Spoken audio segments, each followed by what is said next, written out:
Witam w kolejnym odcinku. Rok nam się już powoli kończy. Dzisiaj już mamy 16 listopada 2024, więc myślę, że to jest dobry czas na podsumowania. A tym bardziej, że jeszcze ostatnio przejechałem swoje pierwsze 6000 km na rowerze Cross Esker 2.0, który jest moim pierwszym fabrycznym gravelem. I chciałbym się podzielić z Wami moimi wrażeniami na temat tego roweru. No i zachęcam też do pozostawienia swoich wrażeń z pierwszego gravela w komentarzach, znaczy Waszych doświadczeń z swoim pierwszym gravelem. Co byście zrobili inaczej, gdybyście po raz kolejny próbowali gravela po raz pierwszy. A tu jeszcze taki piękny wschód słońca.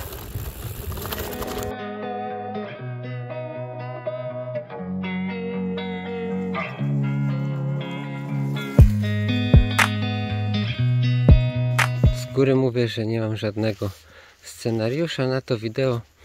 Co mi myśli przyniosą, to Wam opowiem, wydam swoją opinię na temat tego fajnego, moim zdaniem, roweru dla początkujących gravelowców.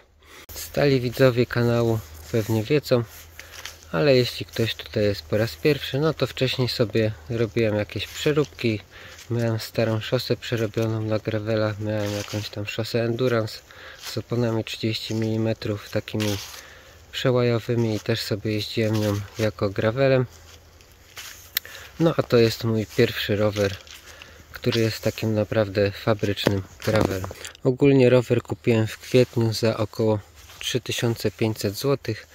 Normalnie teraz Crossy Eskery 2.0, kiedy wychodzą, jest premiera, kosztują 5000, ja go po roku kupiłem 1500 zł taniej, więc wydawało mi się, że to jest całkiem dobra cena. Najpierw chciałbym zacząć od wad, bo ich nie będzie zbyt wiele.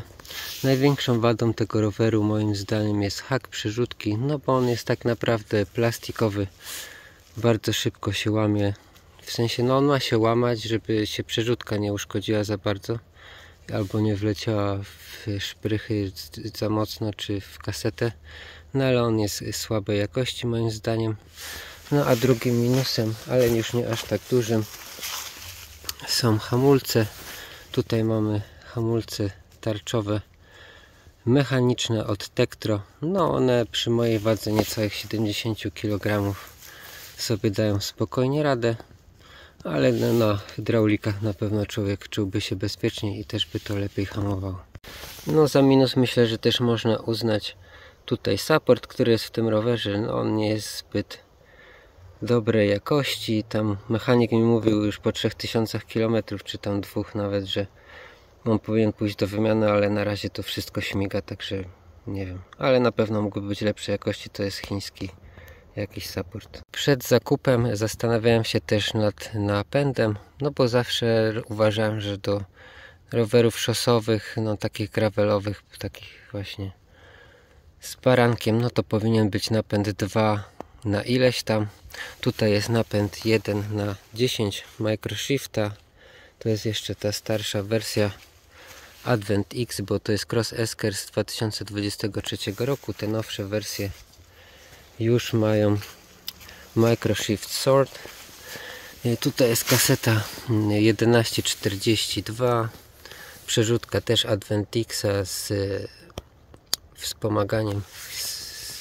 Myślę, że warto też wspomnieć, że manetka od zmiany przełożeń tylnych microshifta Advent X pozwala na przeskakiwanie o maksymalnie 3 przełożenia do góry, w sensie na 3 lżejsze. No ja rzadko raczej z tego korzystam, no ale pozwala to o przeskoczenie naraz o prawie 1/3 kasety.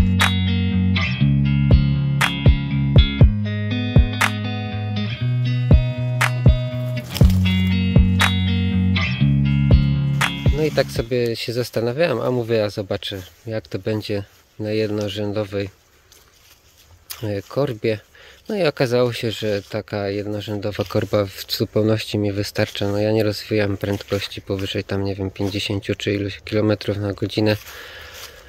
Także no tutaj z górki, jak byłem w Górach Kaczawskich, to też bez problemu takie prędkości dało się osiągać. Tak samo kaseta na podjazdach do 12% przy mojej wydolności jest całkiem w porządku, więc z tego napędu jestem zadowolony. On działa też naprawdę dobrze, wydajnie. Także no tutaj nie ma się czego obawiać. Tak samo ta korba ProWheela, nie mam do niej żadnego zarzutu, ona jest na holutek. Jeśli chodzi o te chińskie części, to też raczej co się nie ma tymi przejmować. One są normalnej jakości, wiadomo, i tak większość z tych części trzeba będzie wymienić. Ja do tej pory wymieniałem tylko hak przerzutki, no bo mi się złamał. Są jakieś haki od Bitula podobno lepszej jakości na Allegro, widziałem, ale ich nie testowałem, więc ciężko mi powiedzieć, o ile one lepsze są. Wymieniałem hak przerzutki, łańcuch, opony i to by było w sumie tyle. Napęd na razie po ponad 6000 km całkiem dobrze działa, więc jeszcze też tego nie wymieniam. Ale oprócz chińskich komponentów mamy też na przykład siodełko WTB. Wiem, że wiele osób narzeka na to siodełko i mówi, że ono się nadaje tylko na śmietnik, ale pod moje pośladki ono przypasowało. Jak widać, nie ma prawie śladów zużycia, jedynie co tutaj farba po bokach troszkę zeszła. Na kierownicy mamy owijkę Fizyka, ona jest bardzo wygodna, mięciutka, super mi się na niej jeździło. W sumie dalej jeździ, nie widzę powodu, żeby ją wymieniać. Stery mamy od FSA, no więc jest trochę tych firmowych komponentów również.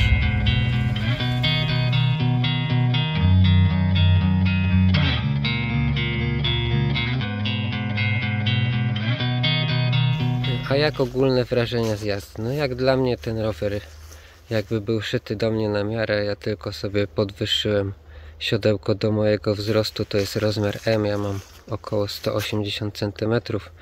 Ten rower jest dla mnie na tyle wygodny, że po raz pierwszy udało mi się przejechać 200 km w jeden dzień, a też jeszcze miałem zapas, także w przyszłym roku będę próbował 250 na pewno, a 300 jeszcze zobaczymy. Tylko wspomnę jeszcze, że to jest ostatni rocznik pierwszej generacji, czyli 2023.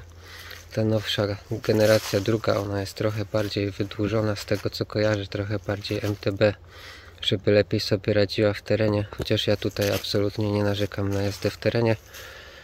Zmieniłem sobie opony z fabrycznych, które tu były, obor Saturn Ring 38 na szwalbę Overland, z tyłu 45 i z przodu Ultrabite 50 i to sobie dobrze radzi nawet na piasku przy ciśnieniu około 2,5 bara. Chociaż te oryginalne opony, które to były montowane, są całkiem ok. Co prawda z tyłu ona mi się zużyła po około 3,5 tysiąca km, ale jeździło się całkiem dobrze, no jedynie sobie kompletnie nie radziła w błocie. Teraz one są dostępne jako Black One Saturn Ring, jeżeli był jakiś rebranding chyba, nie wiem dokładnie. I w sumie jeśli ktoś szuka budżetowych opon, no to mogę je polecić. Natomiast przednia opona, obor Saturn Ring, albo jak to teraz się nazywa, Black One Saturn Ring, nadal czeka na nowy sezon, bo jest jeszcze w całkiem dobrym stanie.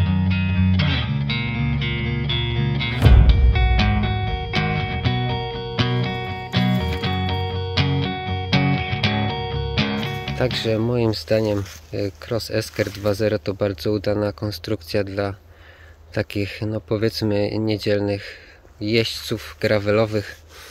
Niczego tutaj nie brakuje, a tym bardziej, że ta nowa generacja też ma już opony WTB Riddler 45C, więc nadadzą się również w cięższy teren. Jest też ta ulepszona wersja Microshifta, też jest 10-rzędowa.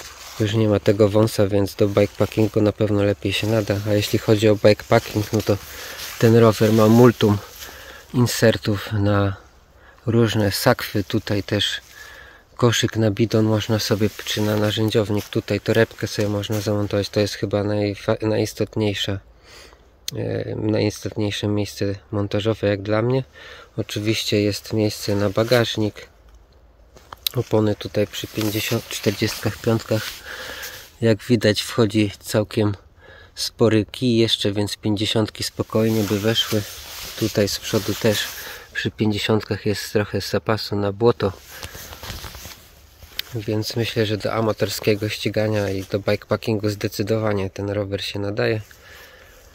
I za te 3,5 tysiąca złotych, no to jest bardzo dobrym rozwiązaniem. Tym bardziej, że jest to polska marka. Ja wiem, oczywiście tutaj jest multum chińskich części, ramy też są chińskie, ale dzięki temu, że Cross sprzedaje dobrze swoje rowery, no to jak pewnie wiecie albo nie wiecie, produkują już w Polsce karbonowe ramy.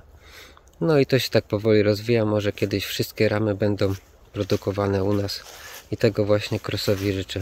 Myślę, że warto też wspomnieć, że kupując rower od Crossa, wszystkie ramy aluminiowe, gravelowe są takie same, więc jeśli kupimy Crossa 2, 5 i 6 chyba jeszcze też jest aluminiowa, no to mamy tą samą ramę, a inny osprzęt, więc tak naprawdę to od nas zależy, czego potrzebujemy, czy chcemy sobie wziąć na początek jakiś słabszy, ten chiński osprzęt, taki jak jest w 2, czy może jednak coś lepszego. Jeśli chodzi o ten koszyk na bidon montowany pod ramą, no to on jest zlokalizowany trochę za wysoko moim zdaniem, bo przy jakichś bidonach takich półlitrowych nawet, no to dosyć ciężko umieścić ten bidon tak, żeby on nie zahaczał o przednią oponę, więc no tutaj to jest rozwiązanie raczej na narzędziownik, no chyba, że ja czegoś tutaj nie potrafię po prostu ustawić.